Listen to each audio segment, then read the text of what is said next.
Самые теплые слова звучат сегодня в адрес наших мам и бабушек. В России День матери.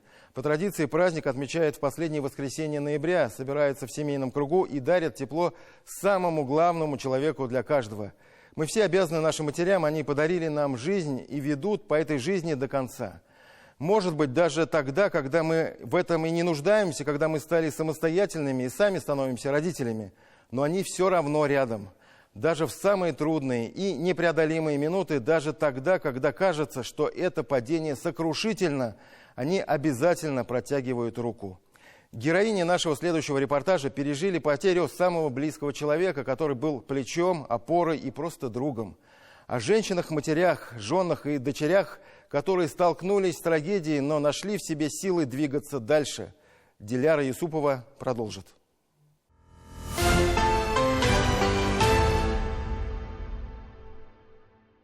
Его серебряное, мое золотое. И вы не снимаете? Нет. И не хочу снимать. То уж такой мой будет талисман от него. 2 кольца до конца, навсегда и во веки веков. На этот раз это обещание дано не перед торжественным алтарем, а посмертным. На кухне 2 женщины и 2 девочки. То, ради чего боец Ильмир Кашапов продолжал бороться, и то, ради чего ушел навсегда. Теперь сердце его мамы, как и любое материнское, видит знаки повсюду. У меня день рождения 21 ноября. 21 ноября не было снега. Ни капли снега не было. А я утром встаю, смотрю в окно, снег. Я говорю, спасибо, он. Он даже с небес в этом году поздравил меня с днем рождения. После общей трагедии эти без того близкие люди стали еще ближе друг к другу. Из какого прочного материала сделаны эти убитые горем женщины, знают только они сами. Осталась боль да память. Ильмир сделал предложение Нине через пару месяцев знакомства. Удочерил ее дочь, появилась и общая. Говорит, им везло по жизни. Супруг, старший лейтенант, заместитель командира танковой роты, легко увиливал от снарядов. Должен был погибнуть дважды, но... А 19 августа 3-й бой был последний.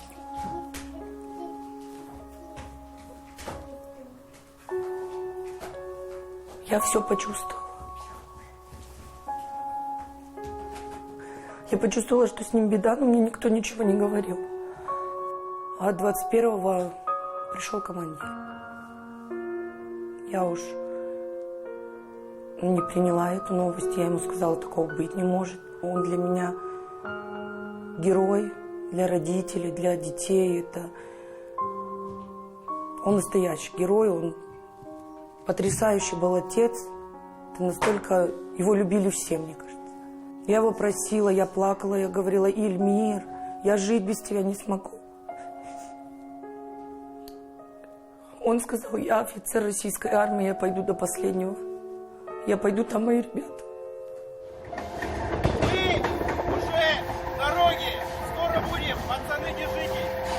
Он не мог поступить иначе, она не может предать его память и спустя год. Она ждала его с командировок, потом ждала с СВО. Они писали письма друг другу, а друзья так и шутили. «Да что же у тебя за жена такая? За тебя и в огонь, и в воду». Даже мальчишки мне говорили, его сослуживцы, уже взрослые мужики, они мне звонили и говорили, Нина, мы никогда не видели, что так мужчина по семье прям тоскует. И вот за 2 дня до этой трагедии, они говорят, он прям ушел в лес. Он смотрел все видео, у нас дочка старшая спортсменка, и маленькую тоже отдали в спорт. Щекотал тебя? Да. Ты смеялась? Да. Зацеловывал тебя? На тебя поцелуют в эту щечку или в эту? Или в носик? Вообще, в носик. Кто главный в семье? Мама или папа? Мама. Мама? Да. Ну, папа и мама. Что папа постоянно в носу? Ну, все. Мама вас кормит, мама вас провожает, мама вас... Главное, и я главная. Вы 2 главные. И мама, и Соня, и я. В Все женщины в этом доме теперь самые главные. А как же еще, если нести на себе нужно не только боль, но и другие земные заботы? Каждый день школа и детский сад. На подхвате всегда и свекровь. По возможности приезжает из района. Это именно она сказала сыну: «Женись на ней». Военный, человек дисциплины, с добрым лицом и волевым нравом. В душе оказался мамин сын. Она учила его быть победителем по жизни и идти до конца. И это сработало. Но материнское сердце не могло с этим смириться. Что скажешь, ничего не скажешь, он же офицер. Я уж попробовал и так, и сяк. Улам говорю, может, как-нибудь попробуешь остаться, как-нибудь. Но он сказал, уж, мам, это же все равно временно. Вы же не глупые люди, понимаете, что я офицер. Так, поехал. Мне не верится, что он погиб. Я думаю, что он где-то на работе, где-то служит, и все время жду. Как и любая мама, она учила его самостоятельности, и он стал принимать решения сам. Он прикрыл своих 4 товарищей, погиб в бою за дружбу и стал примером для многих. Мало кто задумывается о том, что за спиной героя стоит женское лицо, которое сначала смотрит с надеждой, а потом с горечью. Переписывались по СМС. Когда очень скучаю, слушаю его голос, считаю, пересчитываю его СМСки.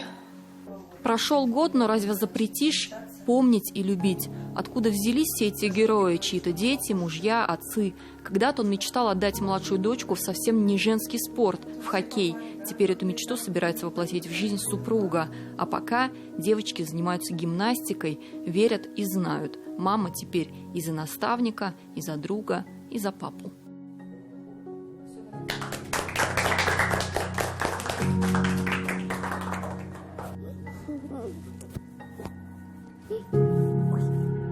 Диляра Юсупова, Андрей Ключников, 7 дней.